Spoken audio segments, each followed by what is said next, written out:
안녕하세요. 오늘은 중소기업 TV 중에서 대장이죠. 더함 TV 한번 알아보도록 하겠습니다.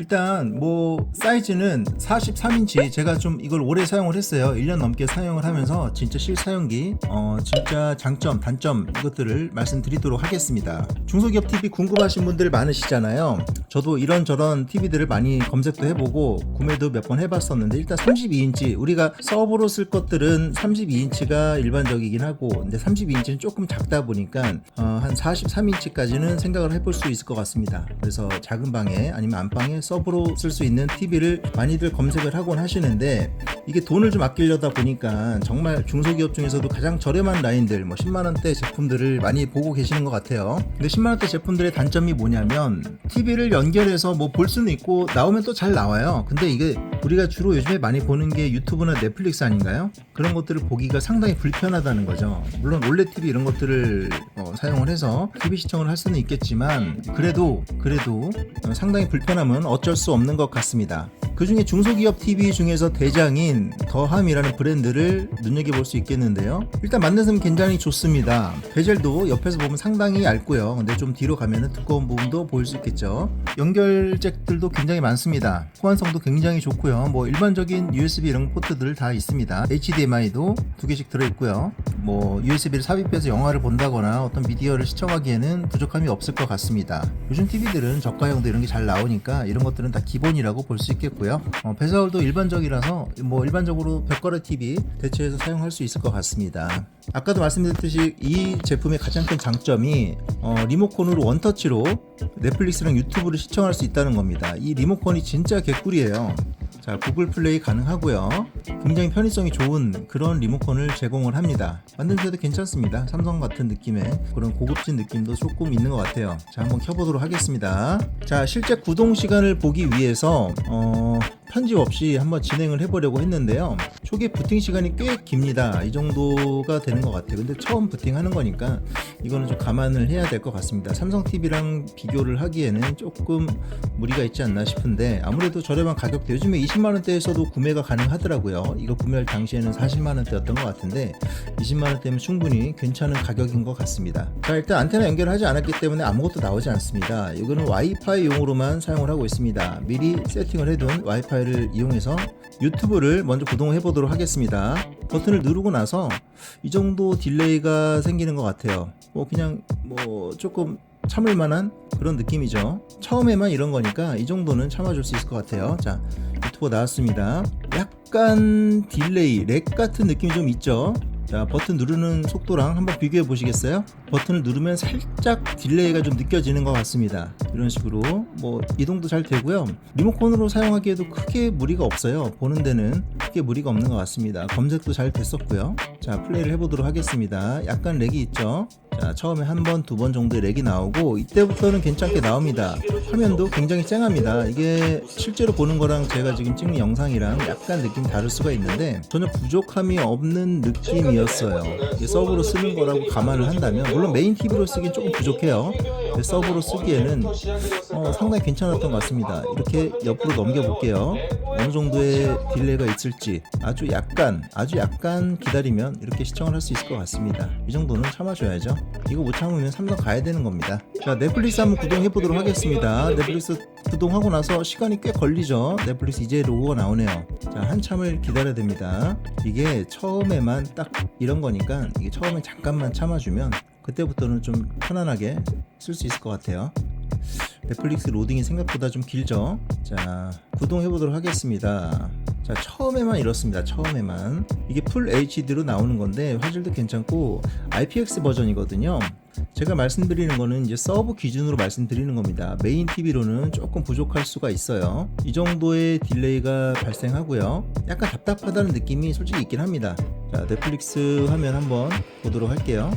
화질을 보려면은 다큐멘터리 이런 게 좋은 것 같으니까 다큐멘터리 보는데, 이게 TV를 영상으로 찍어서 다시 영상으로 재생하면은 당연히 화질 저하가 생기고 색감 변화가 생기는 게 일반적이죠. 그런 걸 감안하시고 보시면 될 것 같습니다. 자, 이 정도 느낌입니다. 실제로 보면은 이거보다 훨씬 화질이 좋아요. 그래서 화질에 대한 불편함은 한 번도 느껴보지 못했던 것 같아요. 그리고 색감 같은 경우도 미세 조정이 가능하다 보니까 그런 거를 자기한테 맞춰서 조정 조정을 하다 보면 뭐 원하는 화질로 볼 수 있을 것 같습니다. 자, 다른 어플들도 구동이 잘 되죠. 이거는 로그인이 안 되어 있으니까 이제 구동이 된다는 것 정도만 이렇게 보여드리도록 하고요. 넷플릭스보다는 조금 딜레이가 덜한 것 같네요. 자, 구글 플레이 한번 눌러보도록 하겠습니다. 어느 정도 딜레이가 걸리는지, 자, 바로 나오네요. 이 정도면 괜찮은 것 같습니다. 이거는 렉이 넷플릭스보다 좀 덜한 것 같아요. 그렇다고 해서 막 쾌적한 느낌은 아닙니다. 자, 이런 다양한 어플들을 활용을 해서 영상을 시청하실 수가 있습니다. 물론 디즈니도 나오고요. 디즈니도 구동이 잘 됩니다. 이게 반사가 되는 패널이라서 제가 정면에서 찍지 못하는 점 양해를 좀 부탁드리고요. 정면에서 보는 거랑 느낌이 좀 다르긴 할 거예요.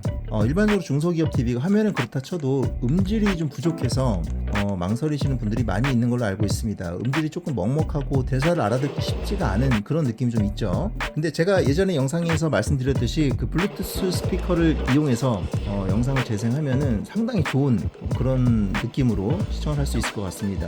이거는 자체 소리보다 꼭 블루투스 스피커를 연결하는 걸 추천드리고요. 뭐 연결이 굉장히 쉽게 편하게 잘 되니까 한번 연결해두면 편하게 쓸 수 있을 것 같습니다. 다큐멘터리 영상을 보면 이제 화질을 대충 볼 수 있잖아요. 이런 식으로 이 정도로 프레임도 잘 나오고 색감도 좋고 좋은 것 같습니다. 자, 블루투스 스피커 예전에 리뷰했던 스피커죠. 이렇게 키기만 해도 바로 연결이 됩니다. 스피커에서 소리가 출력이 바로 되는 걸 볼 수 있습니다. 한 3, 4초 정도의 딜레이가 있죠. 소리 차이가 좀 느껴지시나요? 현장에서는 차이가 좀 많이 나는데 영상에서는 어떤 차이가 있을지. 이게 기본 스피커가 고음이 조금 부족하고 약간 먹먹하다는 느낌이 좀 있어요. 휴지를 입에 물고 말하는 느낌? 그런 느낌이 좀 있는 건 어쩔 수 없는 것 같아요. 이거는 이제 삼성 TV, LG TV랑의 가장 큰 차이가 스피커 차이가 아닐까 저는 그렇게 생각합니다. 그리고 두 번째 차이는 딜레이, 구동되는 속도 이런 것들이 좀 차이가 있고요. 세 번째는 화질이겠죠. 근데 화질 차이는 솔직히 패널을 그대로 갖다 쓰다 보니까 그렇게 생각처럼 큰 차이가 나지는 않는 것 같아요. 그래서 이걸 가지고 게임을 한다거나 영화를 보거나 유튜브나 넷플릭스를 보기에는 더할 나위 없이 좋은 그런 제품일 거라고 생각을 합니다. 저 다리 프레임도 생각보다 이뻐가지고 괜찮아요. 디자인도 이쁘고 딱 봤을 때 뭐 싸구려 TV 갖다 놨다 이런 느낌은 없는 것 같아요. 아무래도 벽에다가 걸면은 더 이쁠 수도 있는데 저는 서브로 이 방 저 방 옮겨 다니면서 여기저기에서 쓰는 TV라고 구매를 했기 때문에 이런 식으로 바닥에다가 내팽개쳐 놓고 사용을 하고 있습니다. 설정에 들어가면 화면을 조정을 할 수가 있습니다. 화면 조정 당연히 가능하고 이게 생각보다 디테일하게 조정이 가능하기 때문에 원하는 느낌의 그런 색감이나 화질을 구현할 수 있을 것 같아요. 사운드도 마찬가지입니다. 기본 스피커가 좀 먹먹하고 바보 같다는 느낌이 좀 있지만 그래도 그 가운데에서 조정을 할 수가 있어요. 어느 정도는 본인에 맞게 세팅을 할 수가 있으니까 이 부분도 참고를 하시면 좋을 것 같고요. 사실 넷플릭스 하나만 나와도 본전은 다 뽑았다고 저는 그렇게 생각을 합니다. 거기에다가 유튜브까지 그 정도면 됐죠. 이 가격에 화면이 나온다는 것만으로도 감지답지할 그런 가격인데 스마트 TV 중에서 사실 이런 저가 브랜드 중에서는 1군이에요. 대부분 회사들이 조금 출시하고 판매하다가 없어지고 하는 경우도 많고요. AS도 되게 어렵고 뭐 그런 경우가 많이 있습니다. 사실 삼성이라고 AS가 다 좋은 건 아니에요. 제가 예전에 삼성 TV 쓰고 1년 하고 몇 달 지나서 액정이 나가가지고 AS를 받으려고 했더니 돈을 내고 패널을 가르라고 얘기를 하더라고요. 근데 패널 값이 TV 값이랑 거의 비슷했습니다. 그런 걸 보면 서브 TV는 저렴한 TV로 구매를 해서 사용하는 것이 좀 더 현명한 방법이 아닐까, 합리적인 소비가 아닐까 이런 생각을 하게 됩니다. 더함 TV는 노바 시리즈랑 우버 시리즈가 있어요. 노바가 조금 저사양이고 우버 시리즈가 약간 더 하이스펙이라고 보면 될 것 같은데요. 둘 다 넷플릭스도 되고 뭐 와이파이 지원되고 여러가지 어플들도 호환이 잘 되니까 제가 볼 때는 일상생활에서 일반인들이 쓰기에는 그렇게 크게 차이가 나는 것 같지는 않습니다. 스펙상에서도 크게 차이가 나지는 않는데요.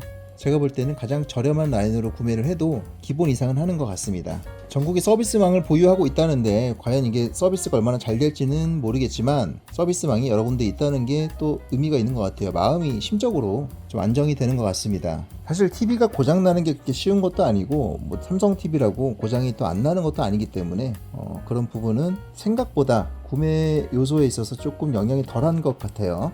HDMI 지원하고요. LG IPS 패널에 4K USB도 지원을 한다고 합니다. 자, 블루투스 당연히 지원을 하고요. 와이파이도 초기 세팅해서 잘 잡으면 잘 잡힙니다. 그리고 대부분 이제 베젤 리스 디자인으로 해가지고 디자인이 생각보다 많이 이쁩니다. 사운드는 조금 부족합니다. 사운드 부분은 스피커로 보완을 하셔야 돼요. 한 5만원짜리 스피커만 갖다 놔도 충분히 어느 정도 보완이 될 것 같습니다. 자, 오늘은 이렇게 더함 스마트 TV를 알아봤는데요. 실제 구매를 하려고 하시는 분들께서 보시고 어느 정도 조금은 참고가 되는 영상이었으면 좋겠습니다. 영상이 도움이 되셨다면 구독과 좋아요 부탁드리고요. 다음 제품으로 인사드리도록 하겠습니다. 감사합니다. 좋은 하루 되세요.